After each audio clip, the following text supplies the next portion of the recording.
Vous le savez sûrement, l'univers Star Wars c'est sûrement le meilleur univers de fiction de tous les temps. C'est pour moi ma saga préférée. Enfin, du moins ça l'était, juste test Disney, test tout. Cependant, ça n'empêche pas le véritable Star Wars, le Star Wars Légende, de tout exister à travers le cœur des fans. Malheureusement, beaucoup de personnes ne savent pas comment et commencer et terminer l'univers légende, etc. à tout du nombre incroyable d'œuvres qu'il y a là-dessus. Heureusement, je suis là pour éclaircir ce mystère et je vais vous parler dans cette première vidéo de comment regarder l'univers légende Star Wars dans l'ordre chronologique. Et on commence avec la genèse des Jedi. Une trilogie de comics incroyable qui raconte l'origine de l'ordre Jedi. Certes, pas dans tous les détails, mais quand même, franchement et honnêtement, achetez-vous cette série, elle est incroyable, je vous en dis pas plus. On passe ensuite suite à la série de comics La Légende des Jedi, qui cette fois-ci ne raconte pas l'origine story des Jedi, mais la backstory des seigneurs Sith. Et oui, les seigneurs Sith.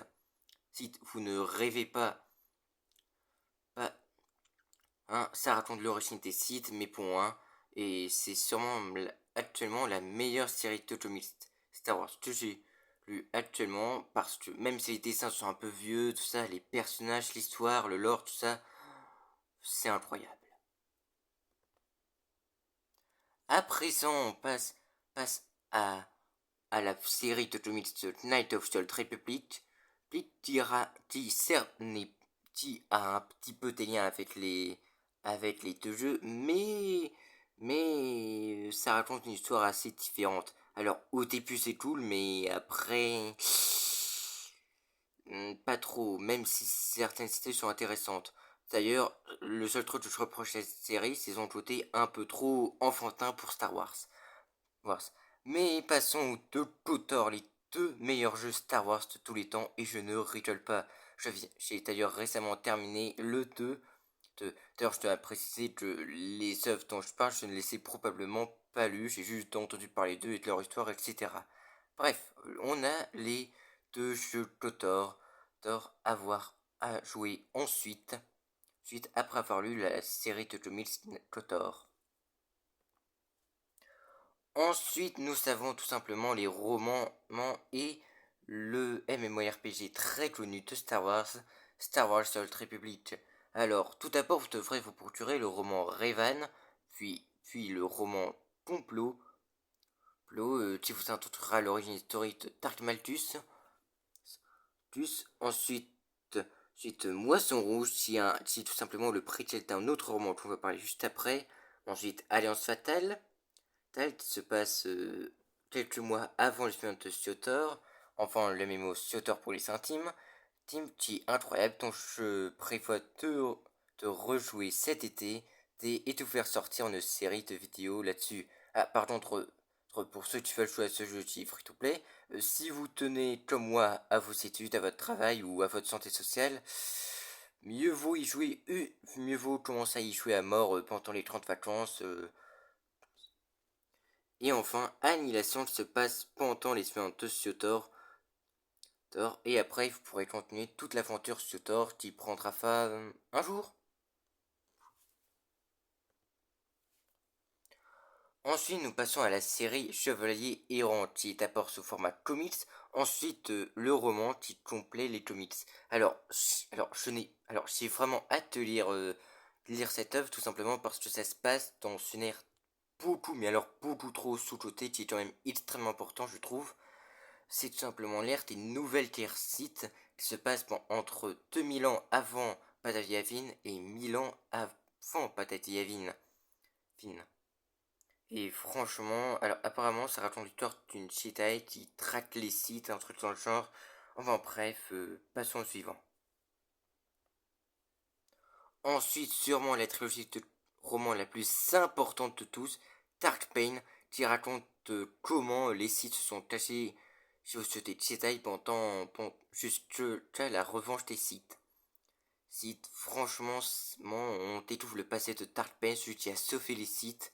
Et franchement, j'en dis pas plus. J'ai vraiment hâte de lire ce roman. Ensuite, le roman Dark Plagueis qui raconte évidemment l'histoire de Dark Plagueis, le maître de Dark Sidious, et qui raconte également comment les Sith ont échelonné leur plan pour prendre le contrôle secrètement de la galaxie.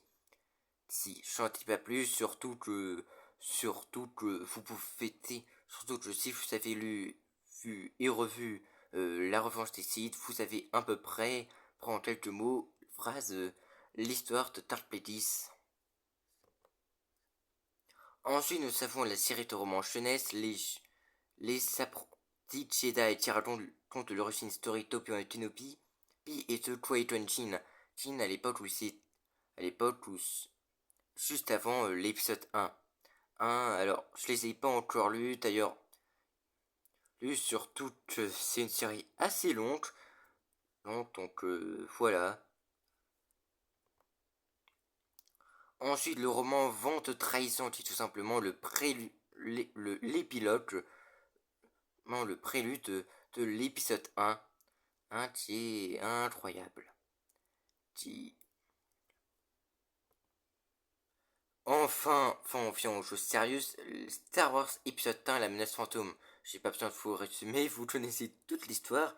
Sinon, qu'est-ce que vous venez de faire dans cette vidéo? Ensuite, trois romans qui se passent entre l'épisode 1 et l'épisode 2. On a Planète Rebelle, où on explore un peu le jeune Anakin Skywalker en pleine formation de Jedi avec Obi-Wan Kenobi.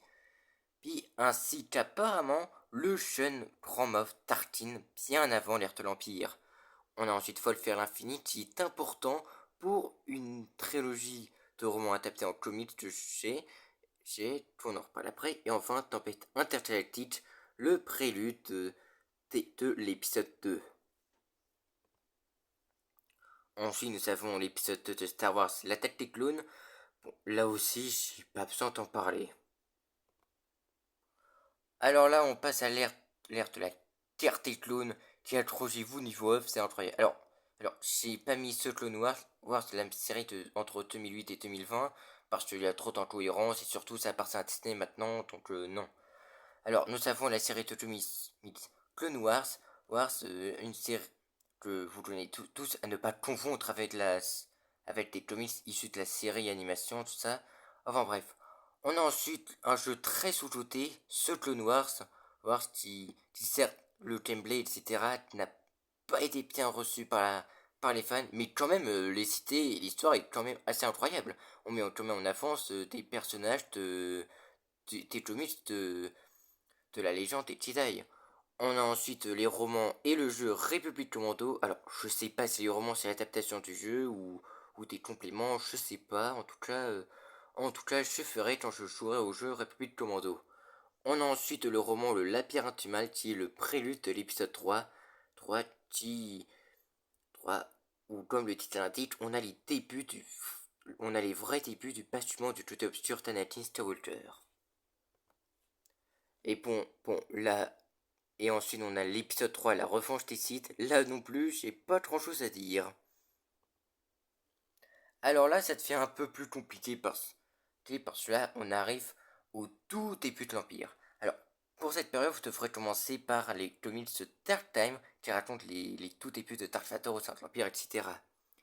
Ensuite, vous devrez vous procurer Ordre 66, puis l'ascension de Dark Vador, les nuits de Coruscant, le dernier Jedi, l'ascension de Légion et Kenobi. Alors je sais, c'est un peu vague, mais bon, croyez-moi, vous devrez les lire, surtout ça vous servira de savoir comment l'Empire a débuté et que sont devenus certains Jedi qui ont survécu à l'ordre 66. Ensuite, nous avons les préludes de l'Alliance Rebelle, avec la trilogie de Yann Solo qui raconte l'origine historique de notre contrebandier préféré. Ensuite, Death Trooper, qui est tout simplement une petite suite très lointaine du roman Moisson Rouge, qui est cette fois-ci un roman horrifique. Enfin, deux jeux qu'on espère revoir en remake. Les jeux Le Pouvoir de la Force, qui sont également disponibles en roman. Alors, le gameplay est un peu abusé, mais bon, hein, vous savez, on aime ça. On a ensuite le jeu Dark Force City, un jeu qui a très mal vieilli, mais qui sortait en version remaster sur la Switch. Et surtout, il sert de prélude à l'épisode 4. D'ailleurs, c'est la version Rogue One de Legend. Et enfin, vous savez où on en vient, le film où tout a commencé, l'épisode 4, Star Wars épisode 4, un nouvel espoir. Ensuite, nous venons à deux romans qui se passent sur le personnage de Marajad, Allégeance et choix décisif. Ensuite, nous avons une série de comics appelée Rébellion qui se passe entre l'épisode 4 et 5. Alors, il y a aussi une série qui s'appelle Star Wars, qui est développée par Marvel, mais j'ai un peu, mais bon, j'ai pas trouvé d'image pour ça, donc bref. Ensuite, nous avons aussi l'un des meilleurs films de Star Wars, l'Empire contre-attaque. Et là non plus, j'ai pas besoin d'en dire plus. Ensuite, nous avons les romans plus comics adaptés du roman. Les sombres de l'Empire se passent entre l'épisode 5 et 6, ainsi que la guerre des chasseurs de primes se passe aussi entre l'épisode 5 et 6. Et enfin, nous avons évidemment l'épisode 6, le retour du Jedi. Et bon, hein, vous l'avez tous vu, donc pas la peine que j'en parle. Enfin, nous venons après l'épisode 6 où les rebelles commencent à devenir la Nouvelle République. On a le roman Trêve à Pakura, L'ombre de Mintor, la série X-Wing, même si bon, hein, les deux derniers romans ne se passent pas en même temps que les 7 premiers, mais quand même. On a ensuite le mariage de la princesse Leia, qui est la toute première apparition d'une planète très appréciée des fans de Disney, la planète Dathomir, qui a également sa version légende, qui est totalement différente, mais un peu similaire à la version de Disney.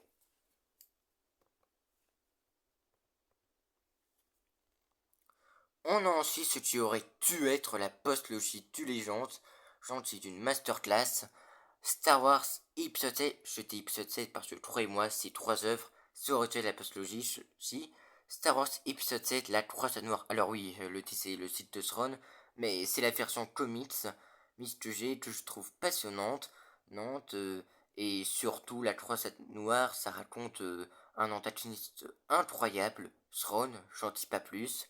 On a ensuite l'Empire des Ténèbres, j'en dis pas plus. D'ailleurs, Disney s'est beaucoup inspiré pour l'un c'est même le pire film Star Wars de tous les temps.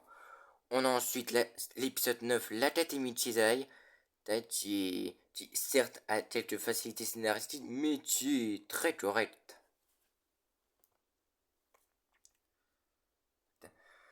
Alors, à partir de là, ça va être compliqué parce qu'il y a beaucoup de romans après cela. Et là, on a la trilogie de comics L'Empire Écarlate, là qui parle un peu plus de la carte impériale. On a la trilogie Moitié d'ail, une trilogie centrée sur le personnage de Calista Mink avec les enfants du Jedi, le sabre noir et la planète crépuscule. On a ensuite le roman L'étoile, toile de cristal, la trilogie la crise de la flotte noire, la trilogie la nouvelle rébellion, la trilogie corellienne, enfin la trilogie La main de Throne qui m'en enfin en peut-être la plus n'est même la plus belle histoire d'amour de Star Wars, plus belle de Padmé et Anakin et de Padmé de Leia et Han Solo. On a ensuite une question de survie et enfin la série de romans jeunesse Les enfants de la force.